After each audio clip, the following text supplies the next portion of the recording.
پھر باپ کے لیے بخشش کی دعائیں، پھر دعائے ابراہیمی، پھر مسلمانوں کی ذبح و حالی، اور پھر خلاصہ کلام۔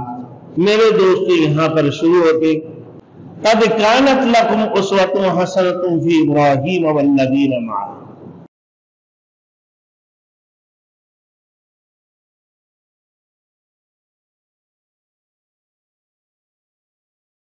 Thanks for watching. Don't forget to like, comment, share and subscribe to Maulana Habibullah Ruhani Official. میرے دوستوں آج کی بات حضرت ابراہیم علیہ السلام کی توحید پرستی، پھر حضرت ابراہیم و خلیل اللہ علیہ السلام کی وسیلہ ابراہیمی، پھر باپ کے لیے بخشش کی دعائیں، پھر دعائے ابراہیمی، پھر مسلمانوں کی ذبح و حالی، اور پھر خلاصہ کلام۔ میرے دوستو یہاں پر شروع ہوتے قد کانت لکم اسوۃ حسنۃ فی ابراہیم والذین معہ۔ البتہ حضرت ابراہیم علیہ السلام اور ان کی ساتھیوں میں تمہارے لیے بہترین نمونہ ہے، اور یہ وہ لوگ ہیں جو ایمان لائے اور پھر ابراہیم علیہ السلام کی پیروی اختیار کی، تو ایسے لوگوں میں تمہارے لیے بہترین نمونہ ہے۔ پھر فرمایا کہ قالوا لقومہ انا براء منکم، جبکہ انہوں نے اپنے قوم سے کہا کہ ہم بیزار ہیں تم سے اور تمہارے ان معبودوں سے جن کی تم عبادت کرتے ہو اللہ کی سوا، اللہ سے شریک کرتے ہو، ان سب سے میں تو بیزار ہوں۔ ابراہیم علیہ السلام کی وطن، یہ مفسرین کرام ذکر فرما کر حضرت حاتب بن بلتا کی اس بات کا ذکر کر رہے کہ ابراہیم علیہ السلام اپنے وطن معلوف عراق تھا، وہ اپنے بیوی اور باطل بھانجے کے ساتھ رہتے تھے، یہ تو سچے ایماندار تھے۔ باقی سارے قوم ان کی بھانجے جو حضرت لوط علیہ السلام، یہ ساری قوم بادشاہ سے لے کر ادنی درجے کی ایک چروا تک یہ لوگ بھی ایمان لے کر نہیں آیا۔ ابراہیم علیہ السلام اور ان کی اہلیہ اور ان کے بھانجے حضرت لوط علیہ السلام، اس کی سوا کسی نے بھی ایمان لے کر نہیں آیا۔ میرے دوستوں ان کی اکثریت ستارہ پرست تھے، تو ابراہیم علیہ السلام نے ان سے بیداری کا اعلان کر دیا۔ پہلے آیات میں گزر چکا ہے کہ اللہ نے فرمایا کہ ان کو دوست نہ بناؤ، ان کو دوست نہ بناؤ، کیوں؟ عدوی و عدوکم، یہ میرے بھی دشمن ہیں اور یہ تمہارے بھی دشمن ہیں، یہ میرے بھی دشمن ہیں تمہارے بھی دشمن ہیں، اللہ نے فرما دی۔ تو جب میری اور تمہارے یہ دشمن ہیں تو تمہارے ساتھ یہ اچھے سلوک کریں گے؟ کبھی نہیں۔ تو فرمایا سورہ ابراہیم میں آپ کی دعا کا ذکر بھی ہے، جس میں عرض کیا ہے میرے پروردگار نہ میری اولاد کو بتوں سے دور رکھ، رب انہن اضللن کثیرا من الناس، پروردگار انہوں نے بہت سے لوگوں کو گمراہ کر دیا ہے، لہذا ہم ان بتوں سے بھی بری ہے کہ یہ تو یہ بت پرست ستارہ پرست ہے، یہ لوگ اللہ سے ڈائریکٹ براہ راست شرک کرتے ہیں۔ ان کی قوم بھی تھے، ساتھ ان کے والد بھی تھے نہ۔ میرے دوستوں ابراہیم علیہ السلام ان کو بتا دیا کہ کفرنا بکم، کہ ہم تمہارے انکار کرتے ہیں، تم نے اللہ کی توحید کا انکار کیا، ہم تمہارے انکار کرتے ہیں، اور تم نے اللہ کی توحید کا انکار کیا، ہم تمہارے عقیدہ اور عمل کا انکار کرتے ہیں۔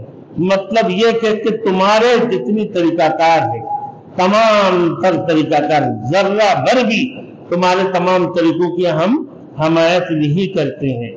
تمہارے اس غلط روش کی وجہ سے وَبَدَا بَيْنَنَا وَبَيْنَكُمُ الْعَدَاوَةُ وَالْبَغْضَاءُ، عداوت والبغضاء، یعنی ہمارے اور تمہارے درمیان ہمیشہ کے لیے عداوت یعنی دشمنی اور نفرت میرے دوستو ظاہر ہو گیا ہے۔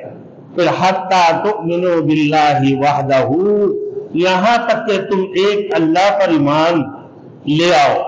جب اللہ پر ایمان لے کر آؤ تم سے ہمارے دوستی ہوں گے، جب تک تم اللہ کے پر ایمان لے کر نہیں آؤ گے تو تم اور تمہارے ان معبودوں سے ہم بیزار ہیں، کیونکہ میں تمہارے ان عقیدے کے اوپر، تمہارے عمل کے اوپر، بلکہ تمہارے تمام تر کاموں کے اوپر ذرہ برابر بھی میں حمایت نہیں کرتا۔ حضرت ابراہیم علیہ السلام نے فرمایا، اس لیے کہ تم لوگوں نے اللہ کی توحید کی انکار کر دیا اور تم شرک کرتے ہو، تم مشرک بن گئے ہو۔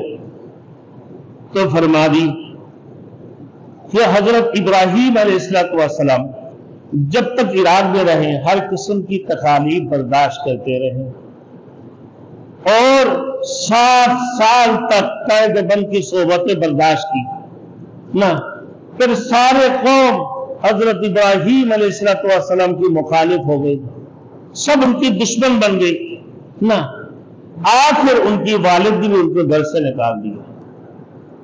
ان کی والد آزر نے حضرت ابراہیم و خلیل اللہ کو ان کی گھر سے نکال دی۔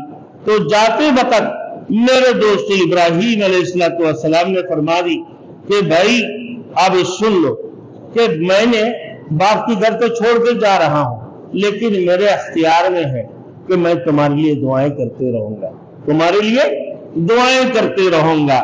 یہ کہہ دی ہے میرے دوست حضرت ابراہیم علیہ السلام کہ جب وہ عراق سے نکلے تھے تو پھر واپس نہیں گئے، مگر حاطب بن بلتا کے بارے میں فرمایا کہ حاطب بن بلتا یہ اپنے بیوی بچوں کی خاطر اللہ کی رسول کی راز کو اپنے خطوط کے ذریعے سے ان کو اطلاع کرنا چاہ رہا تھا، ان سے دوستی کرنا چاہ رہے تھے مشرکین مکہ سے۔ تو آپ دیکھو ابراہیم و خلیل اللہ اپنے وطن معلوف کو چھوڑ کر دوبارہ وطن واپس نہیں آیا، والد بھی گھر سے نکال دی۔ جب نکل رہے تھے تو والد کو کہہ کر ہم تمہارے لیے دعائیں تو کرتے رہیں گے ضرور ایمان لے کر، لیکن تم جو حرکتیں کرتے ہو، جو شرک کرتے ہو، تم سے اور تمہارے ان معبودوں سے میں بیزار ہوں۔ یہ کہا کر نکل گئے میرے دوستوں۔ تو یہاں فرمایا کہ مگر تم بیوی بچوں کی خاطر کافروں کے ساتھ دوستی کرتے ہو۔ حقیقت یہ کہ مومن اور کافر کے درمیان کوئی قدر مشترک نہیں، قوم، برادری، رشتہ داری، وطن سب ثانوی چیز ہے اور ایمان کی مقابلہ میں ان کی کوئی حیثیت نہیں ہے میرے دوستوں۔ فرما دی کہ باقی لندن کے متعلق آگے آئیں گے میرے دوستوں۔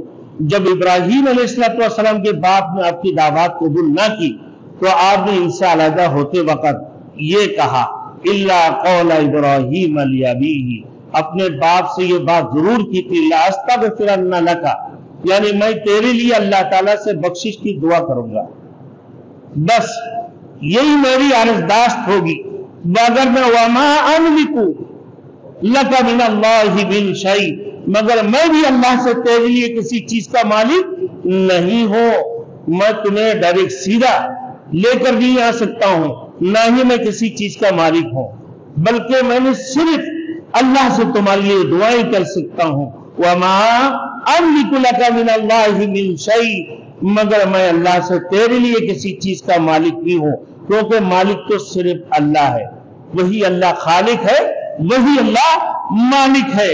میرے دوستو تو دعا کو قبول کرے یا نہ کرے، میری جو اختیار میں ہے میں ضرور کروں گا، اللہ دعا قبول کرے یا نہ کرے باپ کی حق میں۔ میرے دوستو مفسرین کرام فرماتے ہیں کہ عداوت اور دشمنی کی باوجود بھی ابراہیم علیہ السلام میں شفقت کا مادہ موجود تھے والد کے لیے۔ میرے دوستو کہ عداوت اور دشمنی کی باوجود اس حضرت ابراہیم علیہ السلام میں شفقت کا مادہ موجود تھا، اور یہ شفقت اس لیے تھی کہ کسی طرح آپ کا والد محترم ایمان قبول کر لے، تاہم یہ دعا بھی محدود طریقے پر تھی۔ سورہ توبہ میں بھی ارشاد باری تعالیٰ ہے کہ ابراہیم علیہ السلام کا اپنے باپ کے لیے بخشش کی دعا مانگنا ایک وعدے کی سبب تھا، یعنی فلما تبین لہ انہ عدو للہ تبرأ منہ، پھر جب آپ پر واضح ہو گیا کہ یہ دشمن خدا ہے ابراہیم علیہ السلام کے والد، تو اس سے بیداری کا اعلان کر دیا۔ پہلے توقع دی کہ شاید وہ ایمان قبول کرے گا، مگر جب میرے دوستوں امید بالکل ختم ہو گئی نہ تو کیا اب یہ ایمان نہیں لائے گا، تو آپ نے اس سے اعلان برات کا یعنی بیزاری کا اعلان کر دیا۔ ابراہیم علیہ السلام کا یہی اسوہ